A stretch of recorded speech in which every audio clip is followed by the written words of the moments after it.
துளாராசியை பொறுத்த வரைக்கும் இந்த வருஷம் என்பது அவங்களுக்கு ஒரு மிகச்சிறந்த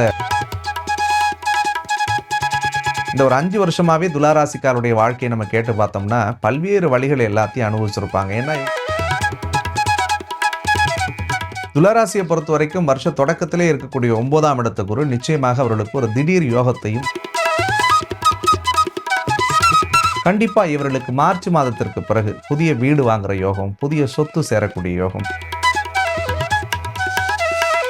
அப்ப நீண்ட நாளா திருமணத்தை எதிர்பார்த்து காத்திருந்த துளாராசிக்காரர்களுக்கு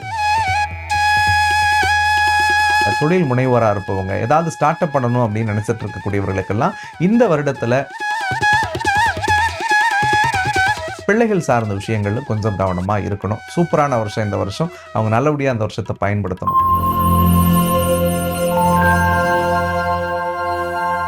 வணக்கம் சார். வணக்கம்மா. சார், இந்த வருடம் 2026 துலாம் ராசிக்காரர்களுக்கு என்ன மாதிரியான பலாபலன்கள் இருக்க போகுது?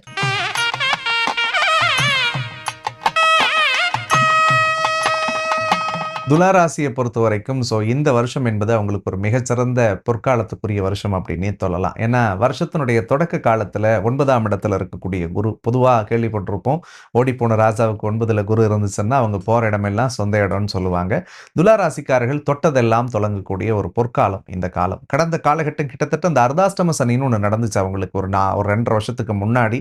அந்த ஒரு 4 வருட காலங்கள், கடந்த ஒரு 2.5 வருஷம், இப்ப பஞ்சம ஸ்தானத்துல இருக்கக்கூடிய சனி, ராகு, இந்த ஒரு 5 வருஷமாவே துளாராசிக்காருடைய வாழ்க்கையை நம்ம கேட்டு பார்த்தோம்னா பல்வேறு வழிகள் எல்லாத்தையும் அனுபவிச்சிருப்பாங்க. ஏன்னா இவங்க எல்லாருமே தராசு தட்டு மாதிரி. சரின்னா சரி, தப்புன்னா தப்புன்னு சொல்லிடுவாங்க. முகத்துக்கு நேராக பேசக்கூடியவர்கள். அப்படி முகத்துக்கு நேராக பேசிட்டு அதால பெரிய வழிகள்லாம் கடந்த காலத்தில் அனுபவிச்சது துளாராசிக்காரர்கள் தான். பட் அந்த வழிகளிலிருந்து வாழ்க்கையை வசந்தத்துக்குரியதாக இவர்கள் மாற்ற போறாங்கன்னே நான் சொல்லுவேன். இந்த வருஷம் துளாராசிக்காரர்களுக்கு ஒரு மிகச்சிறந்த வருஷம். ஓகே, துலாம் ராசிக்காரர்களை பொறுத்த வரைக்கும் இந்த வருடம் அவங்களுக்கான பண வரவு எப்படி இருக்கும்? துளாராசியை பொறுத்த வரைக்கும் வருஷ தொடக்கத்திலே இருக்கக்கூடிய 9ஆம் இடத்து குரு நிச்சயமாக அவர்களுக்கு ஒரு திடீர் யோகத்தையும், திடீர் அதிர்ஷ்டத்தையும், திடீர் பணவரவையும் பெற்றுத்தரக்கூடியதாக இருக்கும். அவங்க எதிர்பார்க்காத நேரத்தில், எதிர்பார்க்காத இடத்துல இருந்து, எதிர்பார்க்காத நபர் மூலியமாக கண்டிப்பாக பொருளாதார முன்னேற்றம் அல்லது பொருளாதார உதவிகள் அவர்களுக்கு கிடைக்கும். துலாம் ராசியை பொறுத்த வரைக்கும் அவங்களுக்கான திருமண அமைப்பு, அதாவது பொண்ணு பார்த்துட்டு இருக்காங்க, இல்ல ரொம்ப நாளா வரன் தேடி கிடைக்கல அப்படின்றவங்களுக்கு இந்த வருடம் கல்யாணத்திற்கான யோகம் இருக்கா? துளாராசியை பொறுத்த வரைக்கும் பாஸ்ட் அந்த முன்னாடி இருந்த 8ல் இருந்த குருலாம் உறவுகளுக்குள்ளே நிறைய சிக்கல்களை ஏற்படுத்தியிருக்கும். கல்யாணம் ஆயிருந்தாங்கன்னா கணவன் மனைவிக்குள்ள பிரச்சனையோட வாழ்ந்திருப்பாங்க. கல்யாண வயசுல பிள்ளைகளை வச்சிருந்தாங்கன்னா கண்டிப்பா கடந்த 1.5 வருஷத்துல என்ன வரன் பார்த்திருந்தாலும் பெருசா அமையறதுக்குரிய வாய்ப்பு இல்லாமலே போயிருக்கும். ஆனா அவங்களுக்கெல்லாம் இந்த வருஷத்துல தொடக்க காலத்திலே திருமணம் சார்ந்த சுப செய்திகள் தானா கூடி வரக்கூடிய வாய்ப்பு நடக்க போகுது. அதுக்கு காரணம் குரு பலன் பூரணமா இருக்கு. அப்ப நீண்ட நாளா திருமணத்தை எதிர்பார்த்து காத்திருந்த துளாராசிக்காரர்களுக்கு கண்டிப்பா இந்த வருஷத்துல கல்யாணம் கூடி வரப்போகுது. இல்லற வாழ்க்கையில கருத்து வேறுபாடு, மனக்கசப்போடு இருந்த தம்பதியர்கள் எல்லாருமே ஒற்றுமையா சேர்ந்து வாழ்வதற்குரிய காலமாகவும் 2026 இருக்க போகுது. ஓகே, துலாம் ராசியை பொறுத்த வரைக்கும் புது வீடு வாங்குறது, நிலம் வாங்குறது, விற்கிறது, இந்த மாதிரியான விஷயங்கள் சாதகமா அமையுமா? பெரிய மாற்றங்களை இவங்களுக்கு கொடுக்க போறாரு. ஏன்னா லாஸ்ட் ஒரு 2.5 இயர்ஸா துளாராசியை பொறுத்த வரைக்கும் வீடு சார்ந்த விஷயங்கள் எல்லாம் பெருசா சந்தோஷமா இருந்துட்டாங்கன்னு சொல்ல முடியாது. பல பேர் வீடு கட்டி முடிக்கப்படாம இருந்திருப்பாங்க. பல பேர் கொடுத்த அட்வான்ஸை திருப்பி வாங்க முடியாம அந்த அட்வான்ஸை விட்டுட்டு இருப்பாங்க. பல பேர் ஒரு புக் பண்ணிட்டேன் சார், எனக்கு அதால பண்ண முடியாமலே போச்சு, ஒரு கடனுக்காக நான் எதிர்பார்த்துக்கிட்டு இருக்கேன்னு சொல்லி டெப்ரெஷன்ல இருந்திருப்பாங்க. அல்லது வீடே வாங்கிட்டு பல பேர் வீட்டுக்குள்ள போயிருந்தாலும் கூட அந்த வீட்டுல நிம்மதியா இல்லை அப்படின்னு நிறைய பேர் புலம்பிட்டு இருந்திருந்தாங்க. ஆனா 2026 மார்ச் 6க்கு பிறகு இந்த கவலைகள் எல்லாமும் அவர்களுக்கு மறைஞ்சிரும். ஏன்னா சனி பகவான் ராகு விட்டு விலகுறாரு. அந்த ராகு விட்டு சனி விலகும் காலகட்டங்கள்ல கண்டிப்பா இவர்களுக்கு மார்ச் மாதத்திற்கு பிறகு புதிய வீடு வாங்குற யோகம், புதிய சொத்து சேரக்கூடிய யோகம், புதிய வண்டி வாகனம் வாங்கக்கூடிய யோகம் எல்லாம் தானாகவே அமையக்கூடியதா இருக்க போகுது. ஓகே, சோ உடல்நிலையை பொறுத்த வரைக்கும் அவங்களுக்கு எப்படி இருக்கும் இந்த வருடம்? துளாராசியை பொறுத்த வரைக்கும் உடல் ரீதியாக இருந்த சிக்கல்கள் எல்லாமுமே இந்த வருஷத்துல சரியாயிடும். ஏன்னா கடந்த காலத்தை பொறுத்த வரைக்கும் அவங்களுக்குள்ள அந்த ஓவர் திங்கிங் தான் துளாராசியை பொறுத்த வரைக்கும் பெரிய பலவீனமா இருப்பாங்க. அவங்க சின்ன விஷயத்தை கூட ரொம்ப பெர்ஃபெக்டா எதிர்பார்ப்பாங்க. அதே மாதிரி தான் எந்த அளவுக்கு இருக்குமோ அதே மாதிரி எதிரில் இருக்கிறவங்களும் இருக்கணும்னு நினைக்கிறது அவங்களோட பெரிய பலவீனம். தயவு கூர்ந்து அந்த ஒரு விஷயத்தை அவங்க தவிர்க்கணுன்றதை நான் அன்போட இந்த நேரத்தில் வேண்டி கேட்டுக்கொள்கிறேன். அது என்ன, அவங்க அன்பை கொடுத்தாலும், பாசத்தை கொடுத்தாலும், காதலை கொடுத்தாலும், பற்ற கொடுத்தாலும் எதிரில் இருக்கிறவங்களும் திருப்பி அதையே கொடுக்கணும்னு இவங்க விருப்பப்படுவாங்க.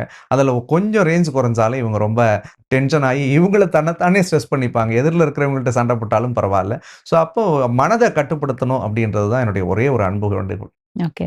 சோ வெளிநாட்டு வேலைக்காக முயற்சி பண்றவங்க, இல்ல அரசு வேலைக்காக முயற்சி பண்றவங்க, இல்ல இருக்கிற வேலையில இருந்தே இன்னும் உயர் பதவி வேணும் அப்படின்னு நினைக்கிறவங்களுக்கு இந்த வருடம் சாதகமா அமையுமா? துளாராசிக்காரர்களுக்கு இந்த வருஷத்துல தவிர்க்க முடியாத பலனா நம்ம பார்க்கப்படக்கூடியது, வேலையில கண்டிப்பா ஒரு மாற்றம் வரும். அந்த மாற்றம் என்பது 10ல் குரு வரக்கூடிய காலம். ஏப்ரல் மாதத்திற்கு முடிஞ்சதுக்கு பிறகு, மேக்கு பிறகு கண்டிப்பா பட்டத்துல ஒரு மாற்றம் வரும், பதவியில ஒரு மாற்றம் வரும், பெயர்ல ஒரு மாற்றம் வரும், புகழ்ல ஒரு மாற்றம் ஏற்படுவதற்குரிய வாய்ப்பு இருக்கு.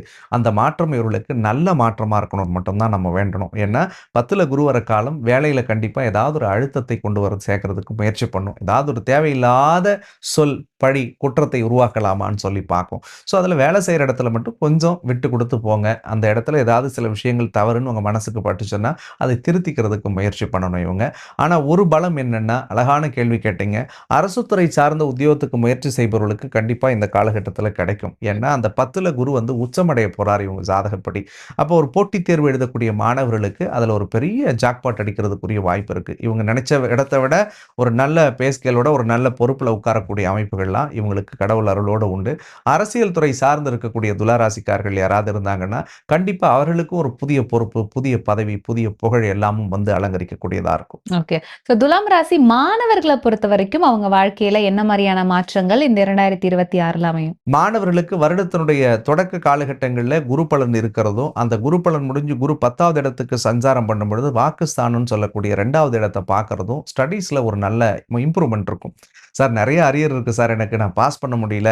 அல்லது கிளியர் பண்ணிடுவேனா சார்? எனக்கு ஒரு பயமாவே இருக்கு sir. Final semester sir. Degree முடிப்பேனான்னு தெரியல. அப்படின்னு நினைக்கக்கூடிய மாணவர்கள்லாம் கூட கண்டிப்பாக தானாகவே ஆல் கிளியர் சர்டிஃபிகேட் வாங்குறதுக்குரிய வாய்ப்புகள் இருக்குங்க. ஸோ ஸ்டூடண்ட்ஸ்க்கு நிச்சயமா ஒரு நல்ல சூப்பரான வருஷம் இந்த வருஷம். அவங்க நல்லபடியா அந்த வருஷத்த பயன்படுத்தணும். ஓகே. சோ துலாம் ராசி பெண்களுக்கு இந்த வருடம் எப்படி அமையப் போகுது? ஸோ துளாராசிக்காரர்களுக்கு குறிப்பா யாருக்கு நல்ல வருஷமோ இல்லையோ, துளாராசியில் பிறந்த பெண் பிள்ளைகளுக்கு இந்த வருஷம் மிகச்சிறந்த வருஷமாக இருக்கும். ஏன்னா, துளாராசியில பிறந்த பெண்கள் வந்து நீங்க கவனிச்சு பார்த்திருந்தீங்கன்னா தெரியும். ஸோ தனக்குன்னு வாழாத தான் குடும்பத்துக்காகவே அடிமாடு போல உழைச்சிருப்பாங்க.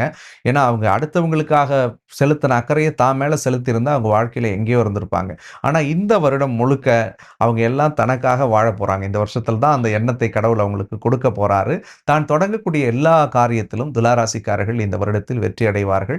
குறிப்பா பெண்கள் தொழில்முறை சார்ந்த விஷயங்கள்ல தொழில் முனைவோரா இருப்பவங்க, ஏதாவது ஸ்டார்ட் அப் பண்ணணும் அப்படின்னு நினைச்சிட்டு இருக்கக்கூடியவர்களுக்கெல்லாம் இந்த வருடத்துல நிறைய உதவிகள் அவங்களுக்கு கிடைக்கக்கூடியதாக இருக்கும்.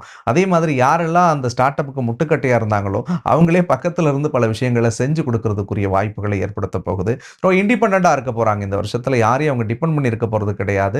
தன் வருமானம், தான் சம்பாத்தியம், தான் கையால சில விஷயங்கள செய்ய முடியும் அப்படின்றத நிச்சயமாக இந்த உலகத்துக்கு அவங்க குடும்பத்தாருக்கும் இந்த துளாராசி பெண்கள் காட்டுவாங்க. ஓகே. சோ துலாம் ராசிய பொறுத்தவரைக்கும் இந்த வருடம் கவனமா இருக்கணும். அப்படி ஏதாவது இருக்கா சார்? துளாராசியை பொறுத்தவரைக்கும் 5வது இடத்துல இருக்கக்கூடிய ராகு, 5ல இருந்த சனி இந்த 2 விஷயத்துல பார்க்கும் பொழுது, பிள்ளைகள் சார்ந்த விஷயங்கள்ல கொஞ்சம் கவனமா இருக்கணும்.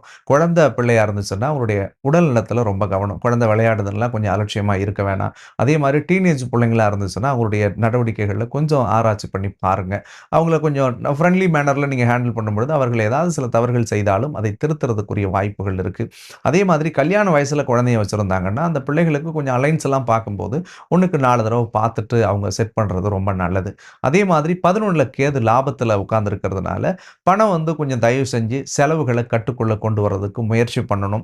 காசு இருக்கு அப்படின்னு தேவையில்லாத செலவுகள் எதையும் பண்ண வேணாம். ஏன்னா லாபத்துல கேது இருந்துச்சுன்னா, பெரிய லாபத்தை பார்க்கறதுக்கு விடாது. என்னதான் 5ம் பத்தாது, 50ம் பத்தாது, 5 லட்சமும் பத்தல அப்படின்னு சொல்லுவாங்க. ஸோ அந்த விஷயங்கள்ல மட்டும் கொஞ்சம் கவனமா இருக்கணும். பண ஹேண்ட்லிங்ல கவனம், பிள்ளைகளுடைய உடல் நலத்துல கவனம். இந்த 2 விஷயத்துல கவனமா இருந்தா மற்ற எல்லாமுமே முருகன் புண்ணியத்துல உங்களுக்கு வெற்றி தான். ஓகே. துலாம் ராசிக்காரர்கள் வழிபட வேண்டிய தெய்வம் என்ன? துளாராசியை பொறுத்தவரைக்கும் உக்கிர தெய்வத்தினுடைய வழிபாடு அவர்களுக்கு மிகச்சிறந்த பலன்களை தரும்.